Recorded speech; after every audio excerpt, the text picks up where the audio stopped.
The tempo of Russia's operations in Syria is intensifying with every passing month. The runway here in Latakia is in near constant use.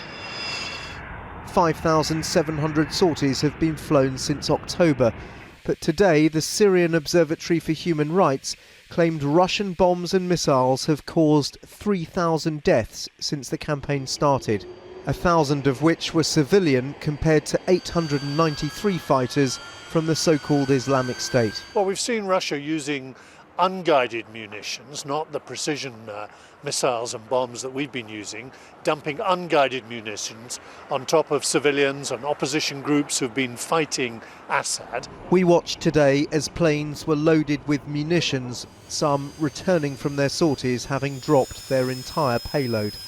Their pilots were not allowed to speak to us. Instead, it was Russia's defense spokesman who insisted their strikes are surgical. When choosing the target, the information is verified many times through different channels. This information is not only from our sources, but also from Syrian fighters on the ground. But opposition groups regularly post videos like this, showing what they claim is the horrifying aftermath of Russia's air campaign.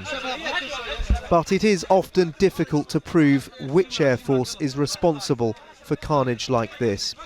Syria, the United States and Britain all have planes operating over Syria. All insist they only target terrorists. Today Russia was keen to show us the other payloads being dropped over Syria. These pallets of aid were destined for Deir ez-Zor, marked to our Syrian friends, part of Moscow's attempt to show the world its mission here isn't purely military. Russia's involvement in Syria's war has undoubtedly shored up President Assad, but has so far failed to achieve any strategic breakthrough.